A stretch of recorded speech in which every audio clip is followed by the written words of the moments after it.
Hello, ladies and gentlemen, and welcome to the Universal Mind Channel.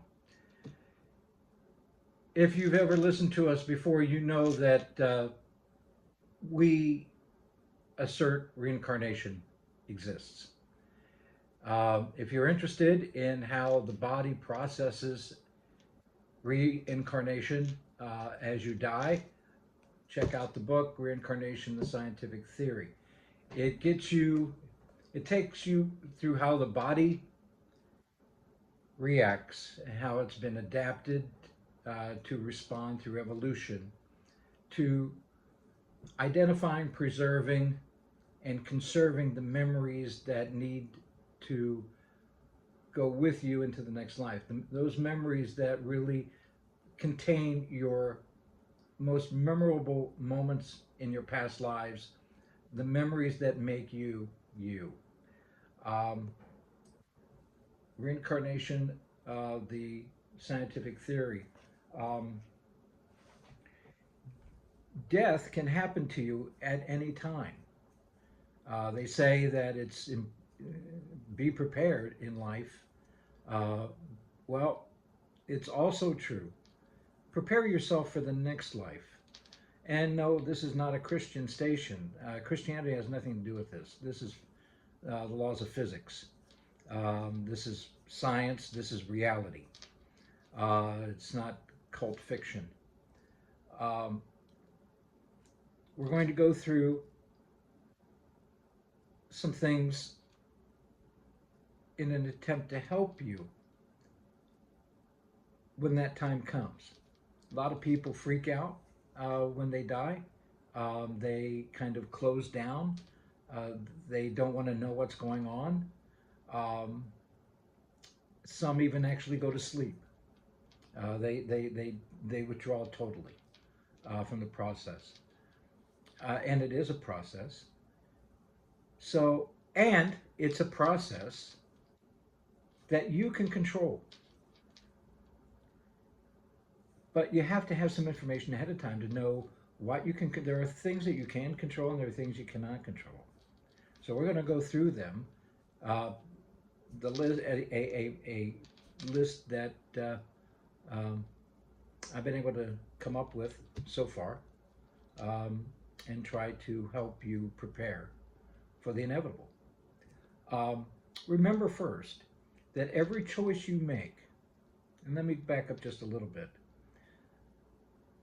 you make choices when you die. This is after the body's dead, okay? Your consciousness has separated from the body, and you've, as they say, have moved on. Where do you move to? Well, there's an in between realm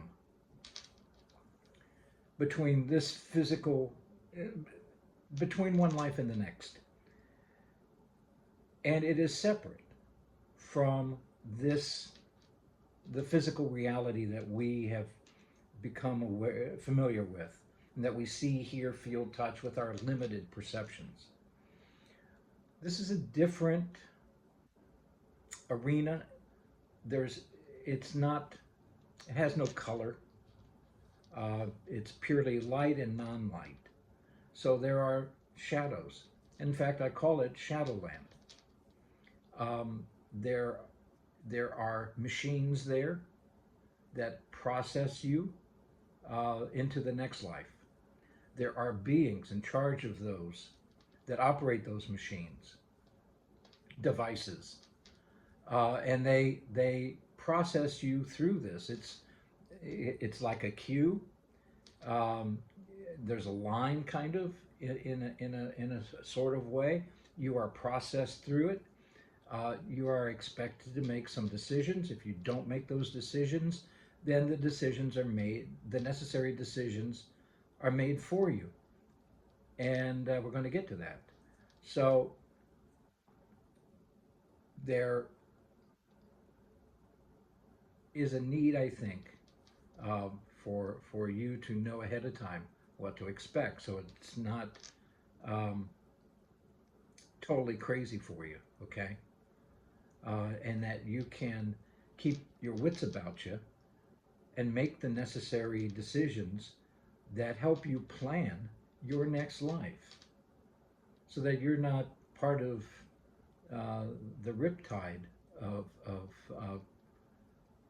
randomness. Um,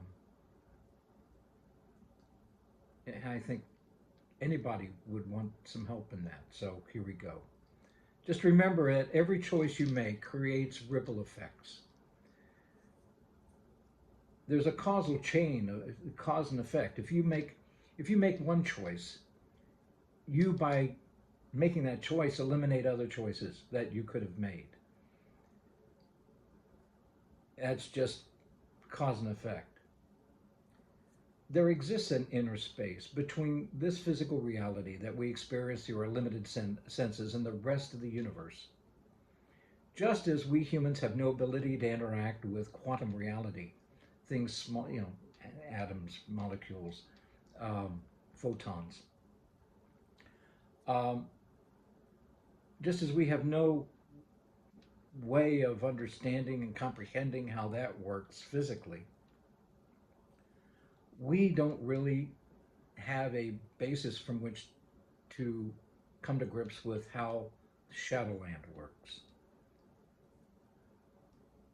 Now, one method that physicists use to approximate the effects of quantum mechanics and the quantum realm is mathematics. Well, we don't have mathematics isn't really going to help you think in terms of the next life in that Shadowland area. But meditation will help you. The more you meditate, the more your inner consciousness merges with your physical consciousness, the consciousness you work with day to day, and you become open to it.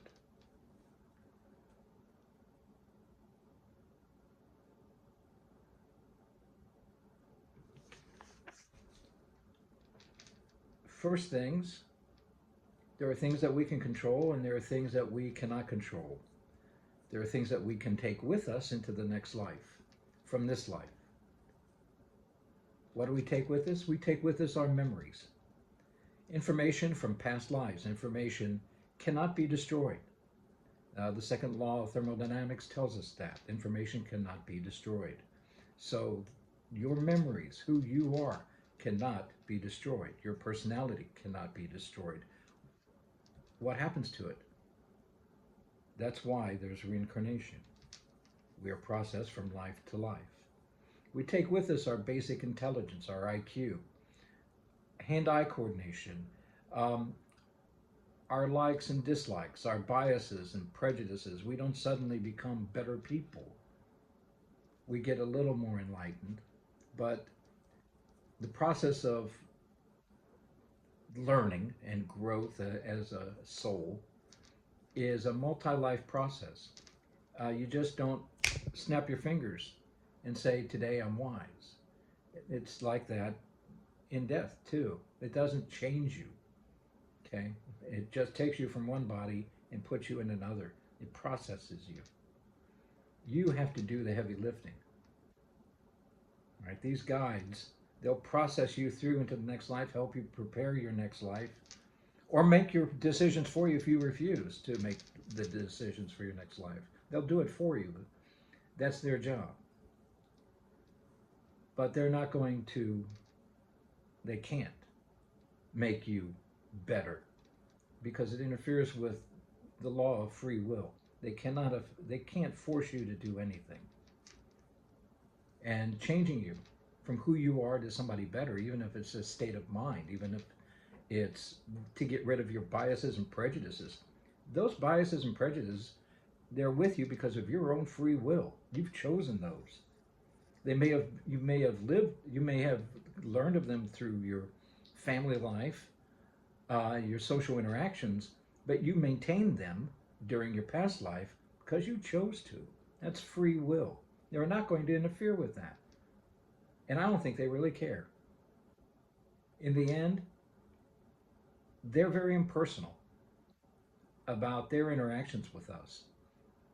It's they're no more personable with us than a ticket collector at a ballpark, okay, and perhaps even less. There's not much communication. They just, in your mind, as you're following through the line, and you get to the point where it's time to make some decisions, in your mind, in your consciousness, you will be prompted to make those decisions. And if you don't, those decisions will be made for you. That's how they communicate. It's kind of it's in your mind. You can tell you're being asked questions. It's like information inserted, data being inserted into typing into a computer. It's that straightforward, that impersonal. Um, Also affected what we take with us is our facility in language arts, our familiarity with cultures we've already lived in. In other words, our past lives create a sort of inertia of familiarity, and that is a gravity well that we feel comfortable with and we want to stick to. Um, it's home to us, and and it takes a lot of energy to pull us out of those gravity wells of familiarity. What are those? What energy can take us out of that? A new event in our lives that force us to change. Um, you know, illness, disease, losing a job, having being offered a job. These things take us out of where we are and give us an opportunity to make a choice. Do we stay where we are or do we go? Um, Now, language. You don't think that in terms of information, but it is. You've lived a life. You've learned language. That is information. That familiarity um, you take with you. It also has a counter effect. If you want to, in next life, be born somewhere else, your choice of location chooses the language, of course, that you're going to be speaking. If you're not familiar with it from past lives, you're going to be you're going to struggle in terms of your affinity of communication with the people of that culture in that next life. You're going to be behind somewhat. You'll struggle somewhat unless you really work at it. But the more you feel comfortable where you live because perhaps you've lived there before, and many people choose to go back to where to be born again in a new life where they've lived in their old life. It just feels it's easier. Some people are adventurous and want to go and want to be born in different places. Um, that's cool. Um, that's cool. I'm not going to be judgmental one way or the other because that's your personal choice. Now, if you've had several lives as an English speaking Westerner, it'll be very difficult for you to be successful in Chinese or Russian cultures, as an example, or Hindu or Arab. The same works in reverse, of course. If you have been in a Mid Eastern or Asian culture, it's going to be hard to be born. It's going to be more difficult for you to assimilate and feel comfortable in your if you choose to be born in a Western culture. It'll take time, and it may take more than one life for you to feel comfortable. Um, no matter what you choose, your choice of location is one of the things that you have to decide. It's a choice that you make. You can you can consider location as a beginning point of your choices, or you can begin with who you want as your parents.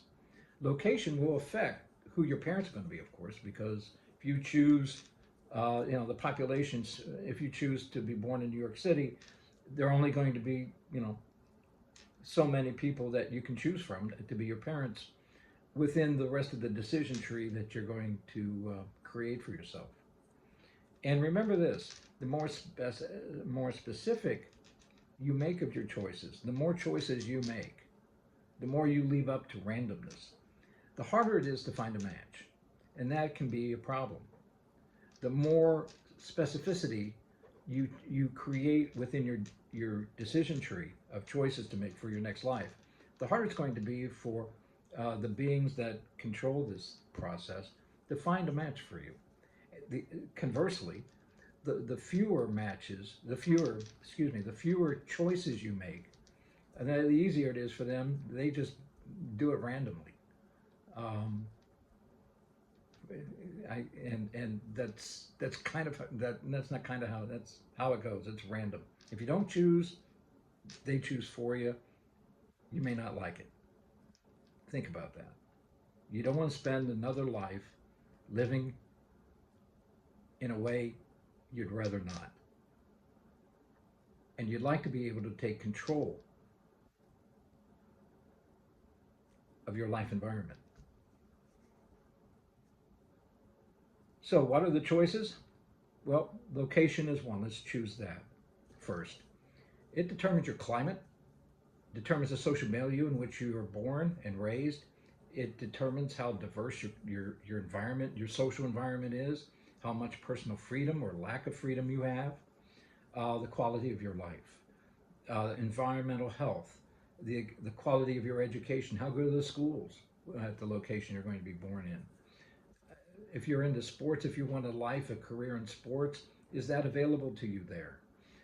If you're into music, is it an artsy place where artists have gone to? Um, because what you want, I, what I think would help you is to be born in a family that is also into that. So you have that kind of reinforcement. Um, if you make look, think about it. If you want to be an athlete, you don't want to be born in a family of musicians. Doesn't It's not going to work for you, okay? Because tendency, think about it. Musicians genetically just aren't the physical type that athletes are meant to be, especially professional athletes. So if you intend to be an athlete, I'm assuming you want to be a pro. Um, why, why not prepare for it? Conversely, if you are really into music, um,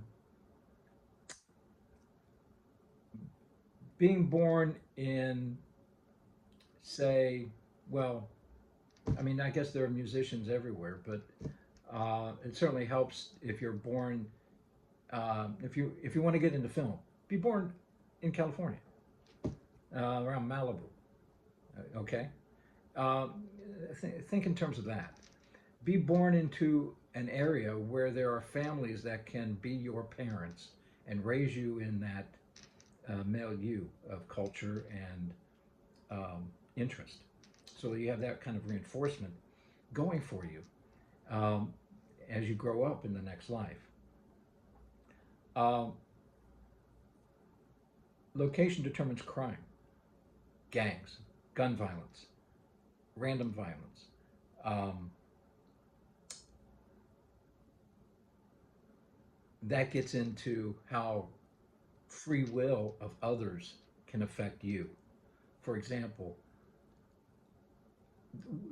the beings that control this process, they can create something for you, but they let you know there are no guarantees you'll be able to live out this plan because of free will of others. And if somebody decides to drive, as you're going off to your to to enjoy your pre-planned life that you hope will lead you to happiness, and somebody decides to drive over the center line and kills you, you're done. Free will of others can ruin your life, and there's not much you can do about it. That's not me saying it; it's them, the guides, saying it. They respect free will. They don't interfere with free will ever. It's kind of one of these laws that they never transgress ever. They just don't do it. Um,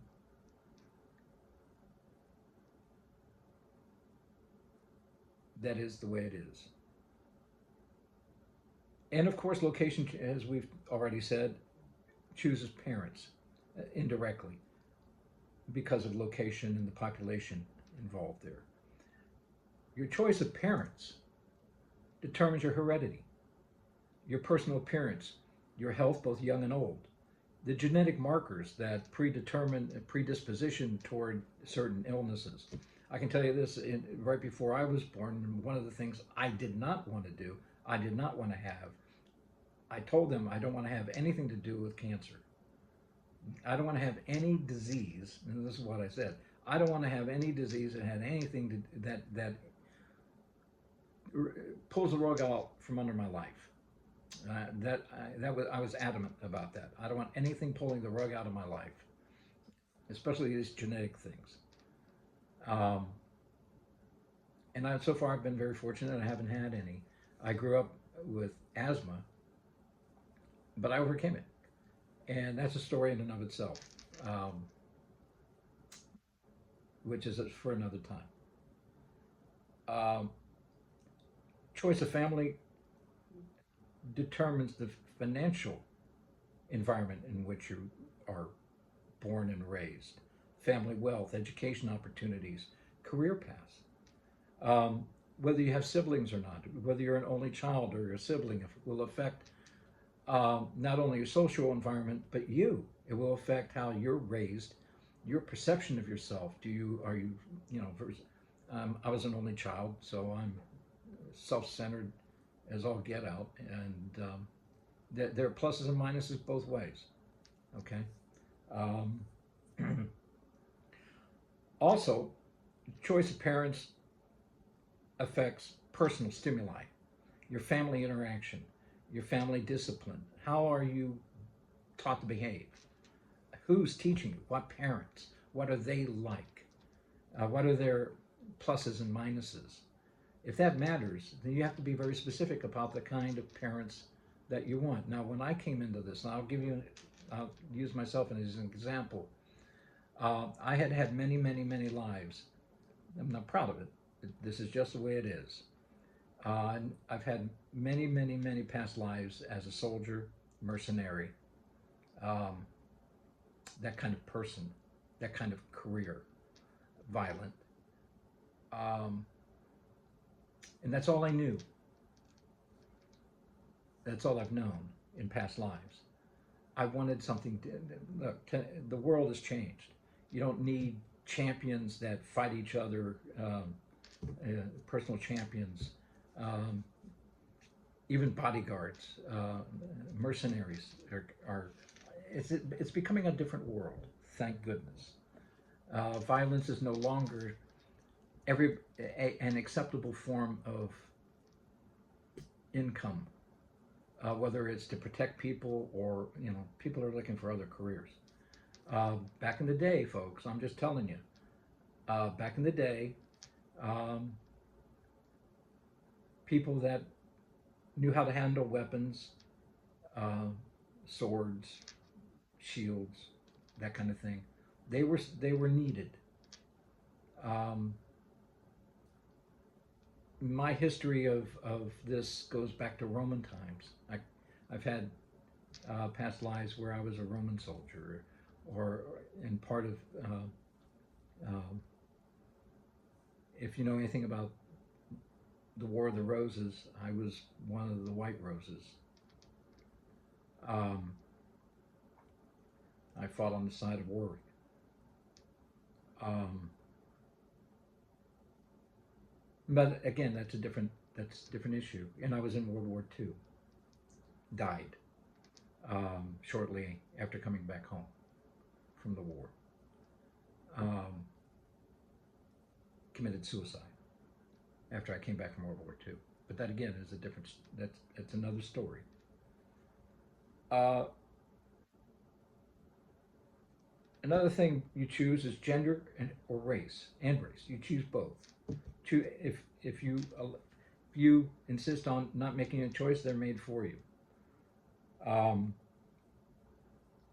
Last life, I was an African American.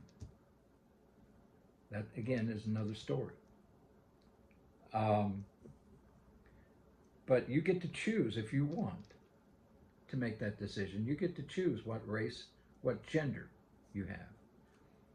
One point I want to make, and I think it's important in this time where transgender individuals are suffering persecution and physical endangerment. In my opinion, people who have been, now you have to understand transgender, the mentality, they believe in their mind that they're another gender than what they were born in. Okay?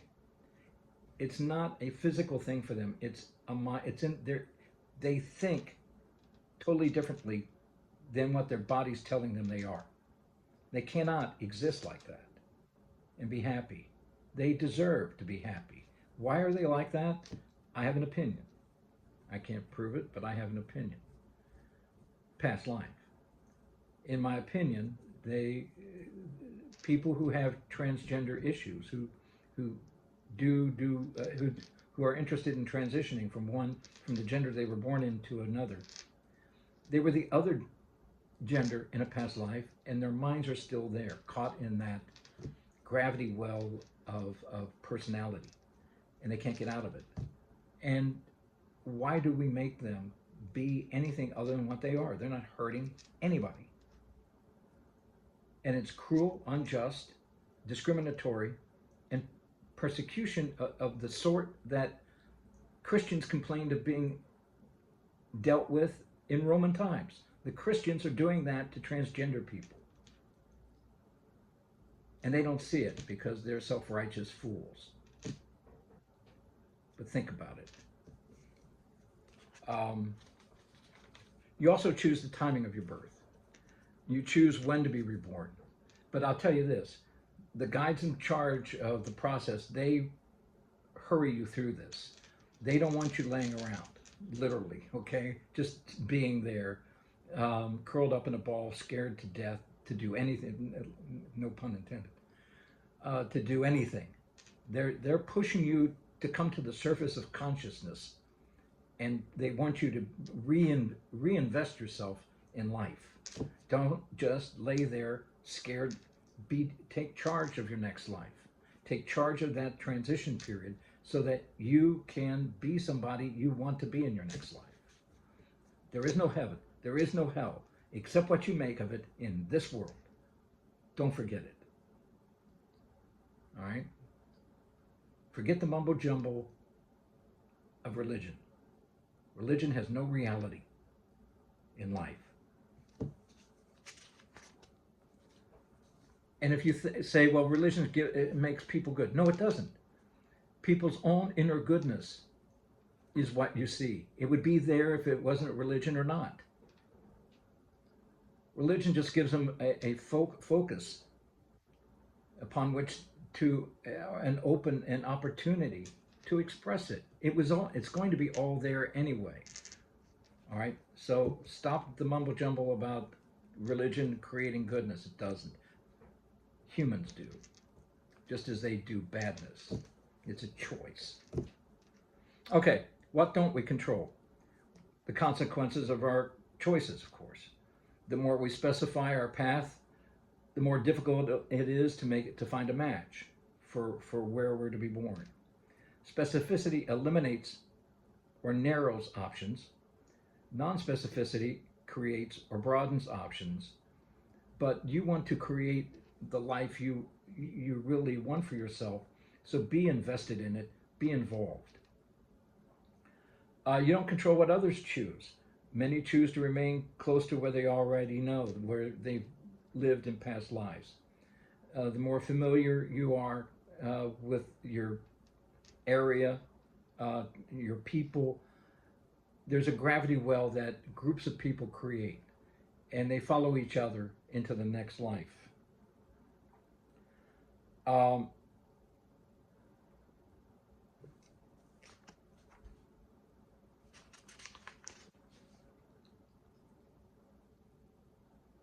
Each life is a mixture of fate and free will. And And let me just and let me add one thing. Before I was processed through this Shadowland, they asked me, they gave me some opportunities of lives, pre-planned lives, and I didn't trust them really. I was a fool. But in the end, it worked out all right for me because what they did, and I don't think I'm any different than anybody else. They offered me some pre-planned, you want to call it career paths, life paths, and they were pre-planned. Do I think they manipulate our lives, our world? Yeah, yeah, I do. I do believe they have an agenda, and they do it through how they pre-plan our our lives.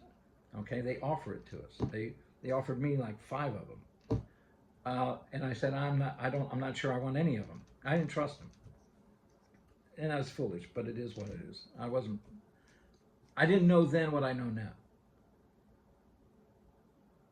They pointed over to the side, and there was this swirling white light, but it was focused light. It was almost uh, it was organized. All right, it wasn't a random thing, random energy. It was like it was humming almost with a vibrant life of its own, and you could sense it. You looked at it, and it was, uh, to me, it was the personification of the information of the universe, that light. I chose that light rather than the pre-planned lives that they offered me.